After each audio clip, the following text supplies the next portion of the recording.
네, 오늘 우리가 읽은 본문의 말씀을 가지고 베드로와 고넬료 라는 제목으로 말씀을 전하도록 하겠습니다.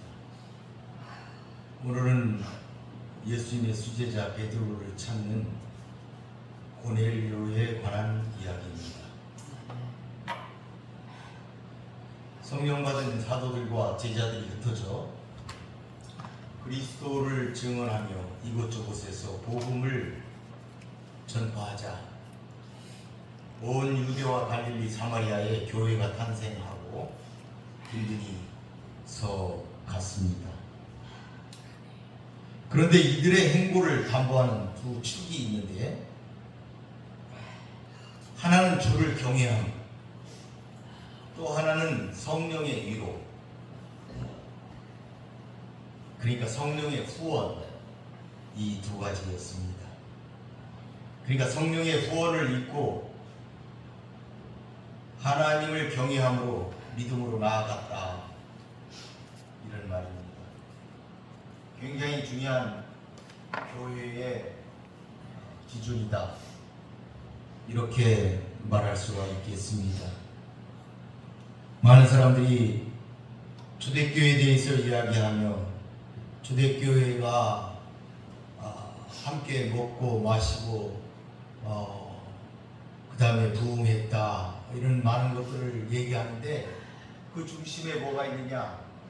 그 중심에 이 두 가지가 있다 하는 것입니다. 하나는 주를 경외함이 경외함으로 그들이 나아갔고, 또 하나는 성령의 위로였다. 이 두 가지가 초대교회의 중요한 두 축이었다. 이를 통해서 성도의 수가 더 많아지게 되었다, 이렇게 사도행전 9장 31절은 말하고 있습니다. 그때 베드로는 사방으로 두루 다니다가 룹다의 성도들에게 가게 됩니다. 거기서 에니아라는 병으로 쓰러진 지 8년 된 중풍병자를 만나 고쳐주게 되고, 다시 욥바의 성도들에게 불려가서 죽은 여자 제자 도르가를 살리게 됩니다. 이를 통하여 룹다와 사론, 욥바의 많은 사람이 주를 믿게 되었다고 성경은 기록하고 있습니다. 이 일 후에 베드로는 욥바에 있는 목자인 시몬이라는 사람의 집에서 묵으며 지내게 되었습니다. 사실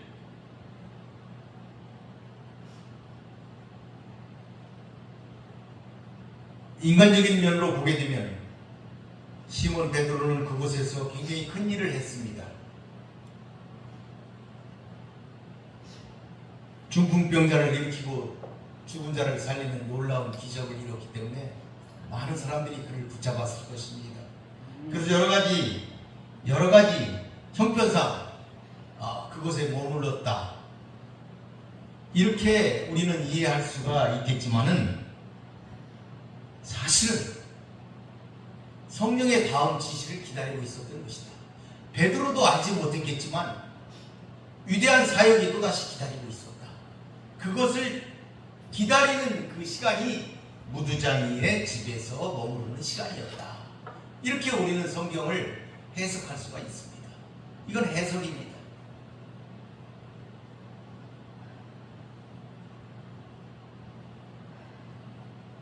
이 일은 하나님께서 주체적으로 일하시기 때문에 일어난 일들이었습니다.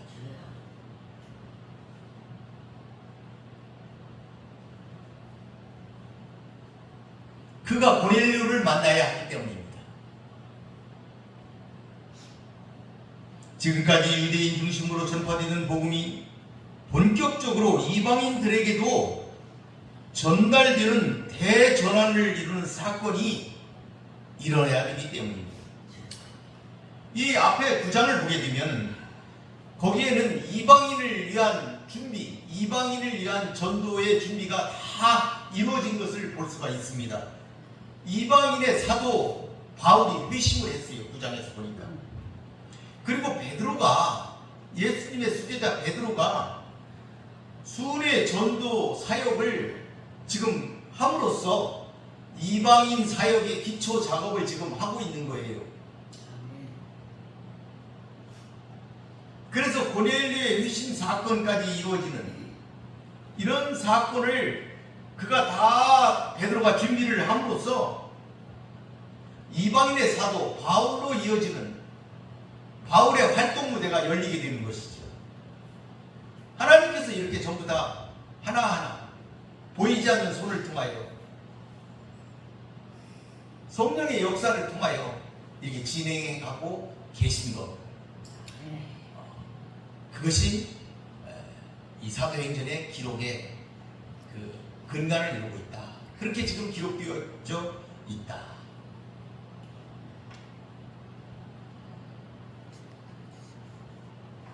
하나님의 역사를 기록하고 있다. 성령의 역사를 지금 기록하고 있는 것을 우리가 볼 수가 있습니다. 이제 본문을 한번 보겠습니다. 1절에 보니까 가이사라에 고넬료라 하는 사람이 있으니 이탈리아 부대라 하는 군대의 백부장이었다. 그가 경건했다. 온 집과 더불어 하나님을 경외했다. 백성의 마음을 구제하고 하나님께 항상 기도했다.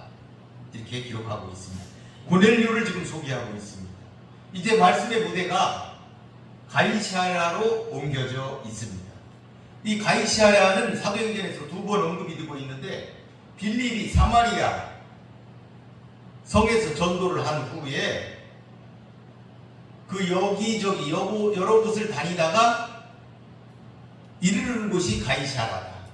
이렇게 앞선 곳에서 기록을 하고 있고 사울과 관련해서도 기록이 있습니다. 사울이 회심해가지고 그가 예루살렘에 갔더니 예루살렘에 있는 많은 사람들이 이제는 거꾸로 유대인들이 사울을 죽이려고 했어요. 그래서 사울을 자기의 고향 땅으로 보내는데 그 보낼 때에 가이사라로 데려가서 거기서 고향 다소로 보냈다. 이렇게 가이사라가 두 번 언급되고 있습니다. 가이사라는 항구 도시였기 때문에 그곳에서 배가 떠날 수가 있었죠. 요빠의 북쪽으로 한 50km 정도 위치하고 있습니다. 이 가이사라는 헤롯이 가이사 아구스토를 기념해서 지었고 그래서 이름도 가이사라다. 이렇게 한 것입니다. 가이사를 기념한 거예요. 기원전 25년에서 짓기 시작해서 한 10년간 이 도시를 지었는데 로마 시대 당시 유대의 수도가 이곳이었습니다. 그러니까 유대의 수도가 예루살렘이 아니고 그 당시에는 가이사라였다. 그래서 가이사라에 로마의 총독이 주둔하고 있고 로마군이 있었다. 여기 보면 이탈리아 대라고 하는 군대가 약 1000명 정도가 이곳에 주둔하고 있었다. 주둔군으로 이곳에 있었다. 그래서 이방인의 영향력이 굉장히 큰 곳이었습니다. 그렇기 때문에 이방인의 영향력이 가장 큰 이곳 행정 수도인 가이사라, 이곳에 복음을 확장한다는 것, 이것은 이방인을 향한 복음 전파에 굉장히 중요한 교두보가 될 수 있는 곳이었다. 이렇게도 우리는 거꾸로 생각해 볼 수가 있던 것이죠. 이곳에 고넬료는 100명을 지휘하는 이탈리아 부대의 군대 장교였다 하는 것입니다. 이 군대 장교인 백부장 고넬료가 복음화됨으로써 그의 가솔들이 전부 다 그의 가족과 그곳에 있는 모든 그 가족들, 일하는 모든 가솔들이 복음화됨으로써 이 가이사라에 비유대인의 교회가 최초로 세워진 사례가 되었다 하는 것이죠. 그러니까 이방인들로 구성된 교회가 이곳에 세워졌다. 이렇게도 우리가 말할 수가 있는 것입니다. 이 이탈리아 대라는 그 부대는 보병 부대인데 600명으로 구성이 되어 있고 보통 600명으로 구성되어 있는데 유인 부대인 경우에는 1000명까지도 확장해서 구성이 되어 있다고 해요. 그래서 이탈리아 대라고 하는 것으로 보아서 1000명이 있다고 그러는데 이 군인들은 이름이 이탈리아 대라고 하는 걸 보니까 그 주둔지 또는 식민지에서 차출한 병력이 아니고 로마에서 온 정예 부대가 아닌가, 이렇게 판단이 되고 있습니다. 왜냐하면 예루살렘을 함락할 때 로마의 최고 정예 군단이 10군단이 와가지고 함락을 시켰기 때문에 아마 그 중에 하나가 남은 것이 아닌가, 이렇게 볼 수도 있겠습니다. 여기서 백부장이라는 직책은 보병에게는 그들이 진급할 수 있는 가장 높은 직위가 백부장이다, 이렇게 말하고 있습니다. 그래서 대부분 실전 경험이 풍부하고 대체적으로 엄격하였다, 이렇게 말하고 있습니다. 그래서 주둔지 사람들에 대해서 이들은 일반적으로 배타적이었다. 그런데 이러한 로마 군대 장교가 경건하였다, 이렇게 성경은 기록하고 있습니다. 경건했다. 그래서 유대의 종교를, 그것도 예수님을 받아들였다 하는 것이죠. 그래서 여기 성경에 보니까 그가 경건했다고 얘기를 하는데, 왜 그가 경건했는가 하는 것을 세 가지를 들어서 본문은 성경을 설명하고 있어요. 첫째는 그가 자신만이 아니고 온 가족으로 더불어, 온 집으로 더불어 하나님을 경외했다. 하나님을 경외했다, 이렇게 성경이 기록하고 있어요. 온 집안과 더불어 하나님을 경외했다.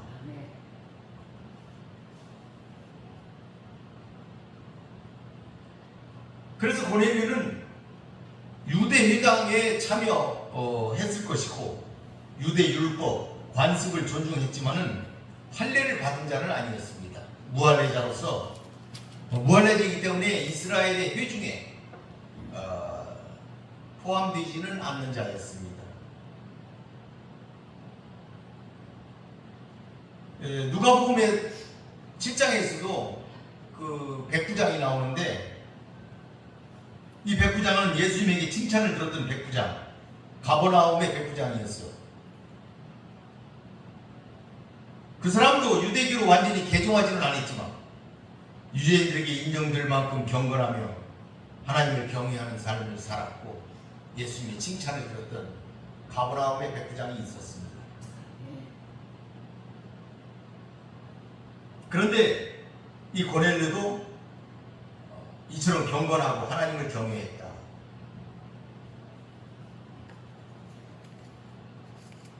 하는 것이죠.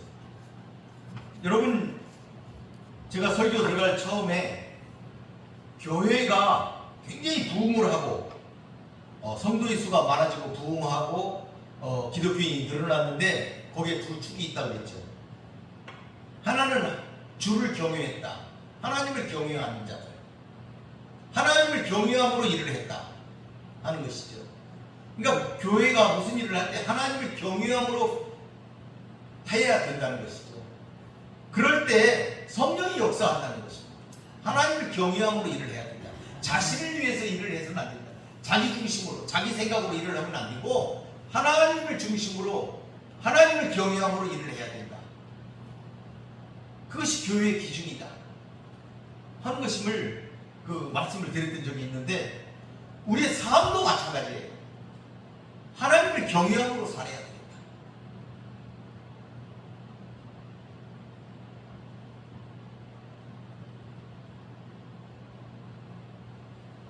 중요한 기준이다 하는 것을 본문은 말하고 있습니다. 두 번째, 고넬료를 보니까 백성을 많이 구제했다. 그러니까 여기 성경을 보게 되면 그가 특출나게 많이 구제했다 하는 것을 성경을 보면서 우리가 알 수가 있습니다. 여러분, 지난번 설교에 죽었다가 살아난 도르가 다비다에 대해서 얘기했는데, 다비다가 사람들을 구제를 했는데 사람들이 뭘 보여줬어요? 겉옷과 속옷을 보여줬다, 이렇게 얘기하지 않습니까? 여러분, 지난 시간에도 얘기했지만 이 겉옷은 굉장히 중요한 옷이죠. 우리가 보통 구제를 하는데 속옷은 사줄 수가 있어요. 이게 작은 것, 이렇게 그런 거 많이 구제하지 않습니까? 작은 거에 충성해라, 물론 그랬지만은 그 작은 것들을 구제할 수는 있어요. 그런데 겉옷까지 구제하는 것은 쉬운 일이 아닙니다. 그것도 한 사람도 아니고. 왜? 일단 고가였을 거예요. 큰 돈이 들었을 거예요. 여러분, 우리도 속옷과 겉옷이 있을 때 겉옷을 다 해줬다? 굉장히 큰 구제에 그들이 헌신했다는 것을 우리가 알 수가 있습니다.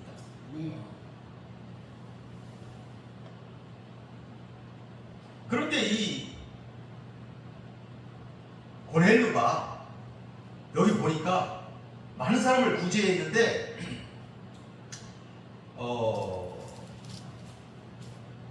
여기 보니까 백성을 많이 구제했다. 많이 이렇게 썼는데 이 단어는 특출나게 많이 한 것을 얘기합니다. 그러니까 평범하게 이렇게 그냥 이렇게 해서 많이 했다는 게 아니고 특출나게 했다. 그러니까 심혈을 기울여서 구제했다. 그러니까 자신을 기울여서 구제를 했다. 이렇게 볼 수도 있습니다. 구제하는데 굉장히 깊이 올인했다. 이렇게 볼 수도 있습니다. 그렇게 특출나게 구제를 했다. 당시 로마 군인들이나 관리들은 자신들의 지위를 이용해서 식민지 백성들을 착취하는 것이 일반적인데 고넬료는 도리어 구제에 힘썼다 하는 것을 알 수가 있습니다. 세 번째로, 그는 항상 하나님께 기도하는 사람이었어요. 고넬료는 언제나 그냥 늘 기도했다. 두 번째는 어떤 일을 당해도 기도했다. 어떤 형편에서도 그는 기도했다. 먼저 하나님께 아뢰었다. 하나님께 기도하는 삶을 살았다. 이렇게 말을 할 수가 있겠습니다. 제가 이렇게 지금 설명하는 이것은 이 성경에 나와 있는 문장의 단어들을 어원적으로 분석해서 그 어원이 품고 있는 뜻을 나누어서 얘기하면서 드리는 말씀입니다. 성경을 보고 제가 말을 보태서 하는 것이 아니고 그가 항상 기도했다. 이 말 속에는 언제나 기도했다. 어떤 경우에도 기도했다. 이런 의미가 다 들어있다. 이렇게 여러분들께서 이해를 해 주시기를 바라겠습니다. 이처럼 이방인임에도 불구하고 진정 하나님을 의지하고 경외하는 삶을 살았기 때문에 하나님께서는 많은 이방인 중에서도 특별히 고넬료에게 큰 은혜를 베푸셨어요. 이방인 중에 첫째다. 첫 번째 구원받은 1호다. 이런 영예와 은혜를 그에게 허락을 하셨습니다. 여러분에게도 이와 같은 하나님의 은혜가 있으시기를 바라겠습니다. 3절에 보니까 하루는 제90쯤 되어 환상 중에 밝히 보매 하나님의 사자가 들어와 이르되 고넬료야 하니 4절에 고넬료가 주목하여 보고 두려워 이르되 주여 무슨 일이니까 천사가 이르되 내 기도와 구제가 하나님 앞에 상달되어 기억하신 바가 되었다. 여러분 이 굿이 이렇게 되어 있는데 이 굿이라는 것은 오후 3시입니다. 그러니까 6시가 정오를 나타내고 9시는 오후 3시다. 이런 얘기가 되죠. 이 3시가 굉장히 중요한 시각이에요. 유대인들에게. 성전에서 제사장이 분향하는 시간이 이 3시고 유대인들이 기도하는 시간이 3시입니다. 3시 기도를 시작해요. 고넬료는 비록 이방인이었지만 하나님을 경외하는 자였으므로 유대인처럼 이 시각에 늘 기도하고 있었던 것으로 보입니다. 예루살렘 성전에서는 매일 이 시간 3시가 되면 제사장들이 저녁 희생 제사를 드리기 시작했어요. 그러니까 저녁 시간이라고 그러잖아요. 저녁 희생 제사를 드린다고 하잖아요. 이게 시작하는 시간이 3시예요. 그러니까 3시부터 저녁인 거예요. 3시부터 저녁 희생 제사를 드린다. 그러니까 이 시간에 유대인들이 기도한다는 것은 이 제사장이 드리는 희생 제사에 유대인들이 참여하는 것, 기도로서 참여하는 것, 이걸 의미하는 거예요. 그래서 유대인들은 이 시간에 기도하는 걸 굉장히 중요하게 여겼어요. 지금 저 예루살렘에서 제사장들이 희생 제사를 지금 이 시각에 드리고 있는 거예요. 3시가 되면 드리기 시작하는 거예요. 그러니까 우리는 비록 그 제사장과 같이 예루살렘 성전 그 속에 있지는 않지만 여기서 기도하면 같이 제사 드리는 것처럼 이렇게 드렸다. 그래서 3시 기도가 그들은 중요하게 생각하고 있었다 하는 것이죠. 그 기도 시간에 고넬료가 환상을 봤다. 환상. 그 기도 시간에 그가 환상을 봤어요. 그러니까 보통 환상을 본다 그러면은 꿈속에 본다든지 또는 비몽사몽간에 그냥 이렇게 그 안개처럼 이렇게 거친 것 속에서 뭔가를 본다는 등 이렇게 할 수가 있는데, 오늘 이 계시를 보니까 굉장히 분명한 계시를 보았다 하는 걸 알 수가 있어요. 여기에는 우리가 읽은 본문에는 환상 중에 밝히 보았다 이렇게 기록하고 있어요. 밝히 보았다. 밝히 보았더니 하나님의 사자가 들어왔다 이랬는데, 고넬료가 베드로에게 말한 30절에 보게 되면 뭐라고 되어 있냐면, 내가 나흘 전 이맘때쯤, 지금 베드로에게 얘기하는 거예요. 내가 나흘 전 이맘때쯤 내 집에서 제 구시기도를 하는데 갑자기 한 사람이 빛난 옷을 입고 내 앞에 섰더라. 한 사람이 빛난 옷을 입고 내 앞에 섰다. 이렇게 설명을 하고 있는 거예요. 그러니까 이거는 그냥 비몽사몽간에 이루어진 일이 아니다 하는 것을 우리가 알 수가 있습니다. 매우 분명한 하나님의 계시였다 하는 것을 우리가 알아볼 수가 있지요.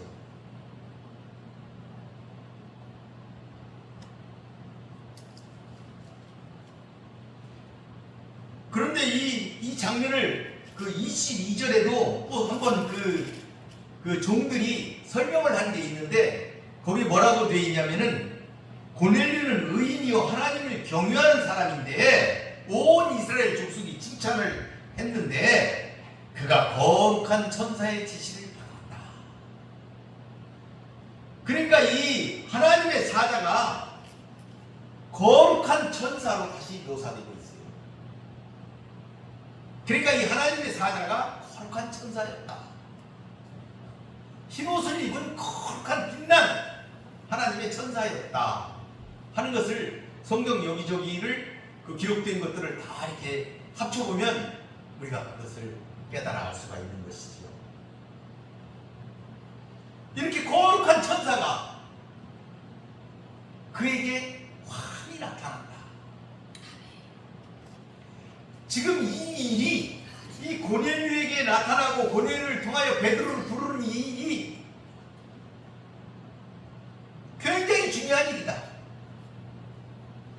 이렇게 하나님이 특별한 방식으로 나타날 수밖에 없도록 굉장히 중요한 일이었다 한 것을 우리는 이런 장면들을 통해서 우리는 유추해 볼 수가 있는 것이죠.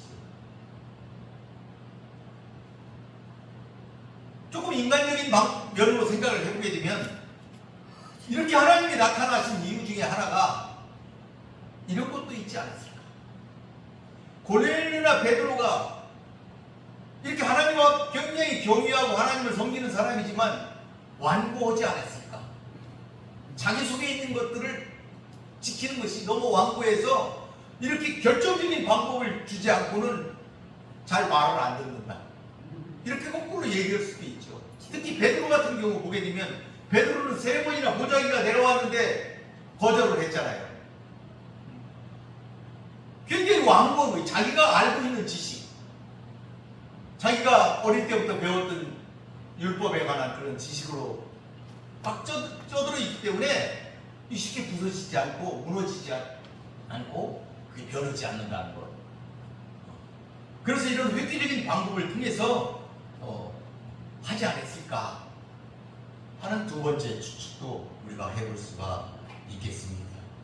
그래서 하나님은 이런 특별한 방법으로 이방인 전도에 서러운 기점이 되는 고넬료 회심 사건을 가능하게 하신 것이 아닐까 우리가 생각해 볼 수가 있겠습니다. 여기서 보니까 고넬료는 하나님의 사자가 불렀을 때 바로 주여 하고 말했습니다. 이 호칭은 사울이 다메섹 도상에서 벌하신 예수님을 만났을 때에도 너무 놀라가지고 불러주셨던 그런 호칭이었어요. 주여. 자기도 모르게 말을 한 것이죠. 너무 두려움에. 고넬료도 지금 자신 앞에 등장한 빛난 존재가 신적인 존재구나 하는 것을 알았기 때문에 바로 엎드려 주여 이렇게 부르는 것이지.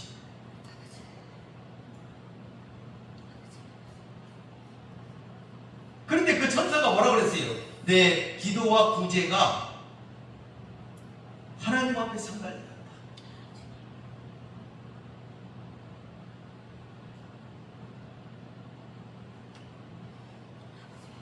정말 대단한 말씀 아니겠어요? 하나님 앞에 상달된다.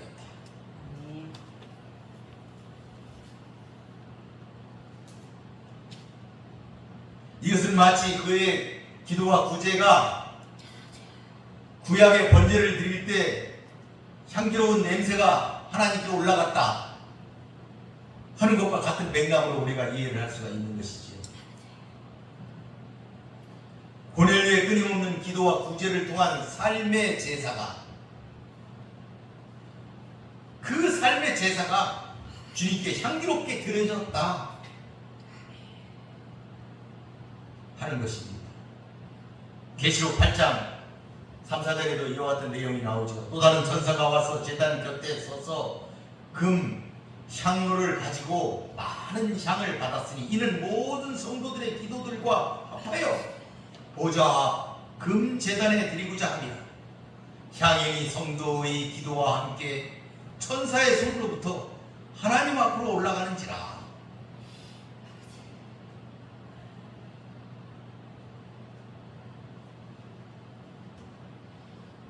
고넬료의 삶 속에 그가 드린 기도와 구제도 이처럼 하나님께 올려져 하나님께서 기쁘시게 받으셨다 하는 것입니다. 오늘 이 말씀을 보면서 로마서 12장의 말씀이 생각이 났습니다. 형제들아, 내가 하나님의 모든 자비하심으로 너희를 권하노니 너희 몸을 하나님이 기뻐하시는 거룩한 산 제물로 드리라. 이는 너희가 드릴 영적 예배니라. 많은 분들이 이 영적 예배가 무엇인지, 산 제물이 무엇인지에 대해서 설명을 하는데 그 산 제물로 드리는 그 산 제사가 어떤 것이냐? 바로 고넬료의 삶이다. 이게 바로 삶이다. 이게 바로 산 제사다. 이게 바로 영적 예배다 하는 것을 우리가 이해할 수가 있겠습니다. 여러분도 이러한 영적 예배를 드리는 성도들이 되시기를 바라겠습니다. 5절에 보니까 내가 지금 사람들을 요바에 보내어 베드로라는 시몬을 척하라. 그는 무두장인 시몬의 집에 익숙하니 그 집은 해변에 있다 하더라. 하나님의 사자는 베드로를 시몬이라는 히브리 이름으로 지칭해서 초청을 하고 이렇게 말씀을 하신 거예요. 여러분, 천사가 고넬료에게 직접 복음을 전하거나 그를 설득하지는 않았습니다. 예수가 그리스도다,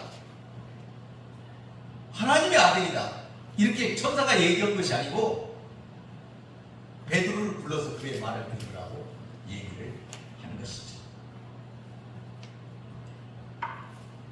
천사는 그런 말을 하지 않고 오직 하나님이 그의 기도와 구제를 받으셨다는 것과 이제 사도 베드로를 청하라 명한 것, 이 두 가지만을 이야기하는 것입니다. 그때 베드로는 마침 가이사랴 해안 도시처럼 요바에 있는 해안 도시에서 기장 시몬의 집에 머무르고 있었습니다. 고넬료로서는 베드로가 어디에 머무르고 있는지 알 수 없었지만 천사가 그에게 베드로의 소재지를 자세하게 알려주고 그 그를 집으로 청하라고 명령하는 것이죠. 이러한 명령은 그 사도들을 통한 복음 전파가 이제 유대인을 넘어 이방인으로 확장될 것을 능히 짐작케 하는 귀한 말씀이 아닐 수가 없습니다. 이제 7절을 한번 다시 보겠습니다. 마침 말하던 전사가 떠나며 고넬료와 집안 하인 둘과 부하 가운데 경건한 사람 하나를 불러 이 일을 다 이루고 요바로 보내니라. 천사가 떠나자마자 고넬료는 곧바로 신속하게 전사의 지시한 내용을 실천하고 있는 것을 볼 수가 있습니다. 그는 전사를 통해 주신 하나님의 말씀을 조금도 지체함이 없이 바로 순종하였습니다. 이러한 행동은 엘리사 선지자의 요청을 받은 구약에 나오는 이방인의 장군 나아만이 머뭇거렸던 것, 그것과 매우 대조적인 행동이다 하는 것을 우리는 알 수가 있습니다. 고넬료는 이방인의 장교였지만 신속하게 곧바로 전사의 말을 순종하고 실천했던 것을 알 수가 있습니다. 그래서 그는 사람을 선택을 했어요. 집안에서 일하는 하인 두 사람, 그러니까 자기가 가장 믿을 만한 사람이었다고 생각이 됩니다. 그런 하인 두 사람과 군대 부하들, 그 100명의 그 군사를 이끌고 있는 그였기 때문에 자기를 헌신하고 충성하는 그런 부하 중에 경건한 군인 한 명을 택했어요. 경건한 군인 한 명을 택했다 한 것을 알 수가 있습니다.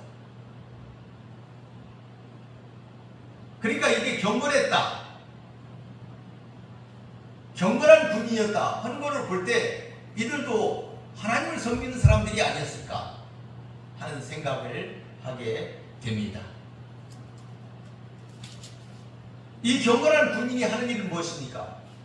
이 집안 하인 두 사람을 보호하는 일, 안전하게 그곳까지 다녀올 수 있도록 보호하는 일을 그가 하였을 것이다, 그런 임무를 부여받았을 것이다, 이렇게 우리는 생각해 볼 수가 있습니다. 그래서 그들에게 이 모든 일을 다 일렀습니다. 다 알려줬다. 하나님이 보여주신 환상을 그들에게 다 설명을 했다 하는 것이죠.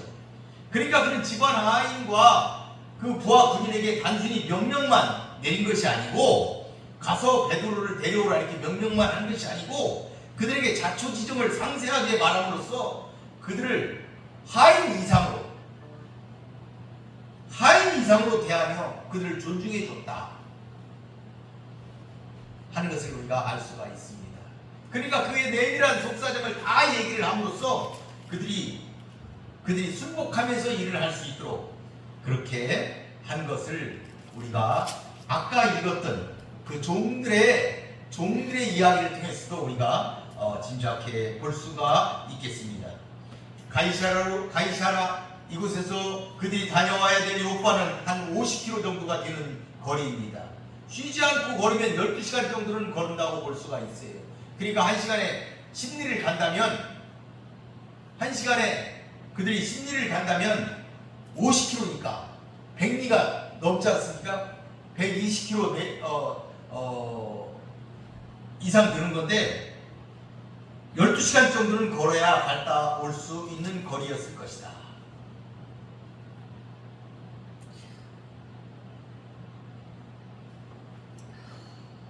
그러니까 고넬료가 환상을 본 시간이 오후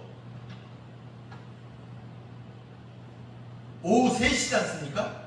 오후 3시에 그가 환상을 보고 준비해가지고 하인들을 보냈으니까 저녁 때쯤 보냈을 거예요. 그 3시니까 준비를 금방 했어도 5시, 6시에 보냈을 것이다. 그들이 그때 출발을 했다면 아마 조금 걷다가 그들이 쉬고 그 다음날 다시 걸어가야 했을 것입니다. 왜 그러냐면 그들이 이튿날 정오에 요바에 도착했다, 이렇게 기록한 것을 보아서 알 수가 있습니다. 그러니까 그들이 저녁에 걷다가 잠깐 쉬고 다시 걸었다. 그래서 그 다음날 낮에 그곳에 도착했다. 이렇게 우리는 성경을 통해서 알 수가 있습니다. 그 이튿날 제6시에 6시에 그들이 그곳에 다다랐다. 12시에 다다랐다 하는 것이 9절에 보면은 성경이 나와 있습니다. 우리는 오늘 하나님의 특별하고 강한 역사를 따라 이루어진 귀한 사건을 오늘 알아보았습니다. 여러분도 이렇게 하나님과 함께하는 고넬료 같은 은혜의 사람, 하나님이 기억하시는 성도들이 되시기를 바라겠습니다. 말씀을 마무리해 보겠습니다. 고넬료는 가이사랴에 주둔하던 로마 군대 백부장으로 예수 그리스도의 복음을 알지는 못했지만 하나님을 경외하고 어려운 사람들을 구제하는 경건한 이방인이었습니다. 이 하나님은 고넬료로 하여금 복음을 영접할 수 있는 은혜를 베푸셨습니다. 제 환상 중에 하나님은 사자를 고넬료에게 보내어 당시 요바에 머물고 있던 베드로를 초청케 하신 것입니다. 그의 말을 들으라고 하신 것이죠. 물론 고넬료는 그 즉시로 베드로를 초청하기 위해 사람들을 요바로 보내었습니다. 이로써 비록 지역적으로는 팔레스타인을 벗어났다고는 하지만 민족적으로는 여전히 유대인에게만 머물고 있던 복음이 마침내 이방인에까지 전파되는 역사적 사건이 그 소망을 오르게 되는 것입니다. 고넬료는 지금 가이사랴에 있지만 언젠가는 로마로 돌아갈 사람입니다. 아마 고넬료의 핵심은 로마 제국의 수도인 로마에 복음이 전파됨에 있어서도 하나의 디딤돌이 되었지 않겠느냐. 이후로는 고넬료에 대한 기사가 성경에 나오지 않지만 고넬료는 로마에 두루뭉실 돌아갔을 것이고 그곳에 돌아가서 또 하나님을 영접하고 하나님을 전파했을 것이다 하는 것을 우리는 미루어 짐작할 수가 있는 것이죠. 이런 사람을 하나님은 선택하셨던 것입니다. 하나님이 사용하신 것이다. 이렇게 볼 수가 있습니다. 디모데후서 2장에 이런 말이 있어요. 큰 집에는 큰 그릇과 은그릇뿐 아니라 나무 그릇과 진 그릇도 있어 귀하게 쓰는 것도 있고 천하게 쓰는 것도 있나니 그러므로 누구든지 이런 것에서 자기를 깨끗하게 하면 귀 쓰는 그릇이 되어 거룩하고 주인의 쓰심에 합당하며 모든 선한 일에 준비함이 되리라. 이렇게 사도 바울은 디모데에게 말했습니다. 이렇듯 고넬료는 준비된 사람이었고 받으실 만한 향기로운 재물이었습니다. 온 집으로 더불어 하나님을 경외하는 가정이었습니다. 그리고 삶으로 예배하는 가정이었습니다. 이런 가정은 하나님은 놓치지 않으시고 기억하시고 불러 사용하시고 성경에 기록되는 첫 번째 이방인 그리스도인이라는 명예를 그에게 주셨습니다. 여러분, 진실한 기도와 선행은 하나님 앞에서 헛되이 사라지지 않습니다. 여러분도 이렇게 복된 가정을 이루시기를 기도하겠습니다. 아멘. 베드로도 이런 이치를 뒤늦게 깨달았습니다. 사도행전 10장 34절에 보게 되면 베드로가 이 사건에 대해서 자기의 소유를 얘기하는 게 있어요. 베드로가 입을 열어 말하되 내가 참으로 하나님은 사람의 의무를 보지 아니하시고 각 나라 중 하나님을 경외하며 의를 행하는 사람은 다 받으시는 줄 깨달았다. 베드로가 이렇게 깨달았다 이 말이에요. 하나님이 그에게 이치를 깨닫게 해주신 것이죠. 아멘.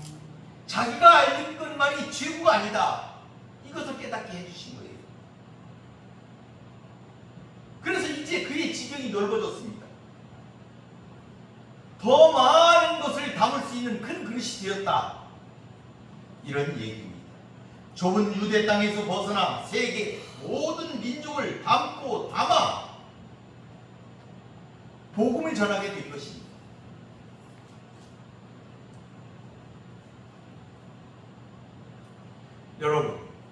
여러분은 진리에만 열중하셔야 합니다.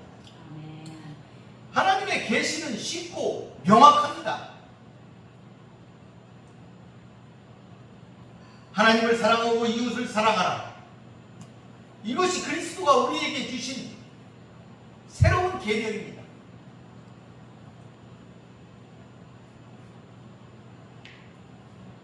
어렵게 생각하지 마십시오.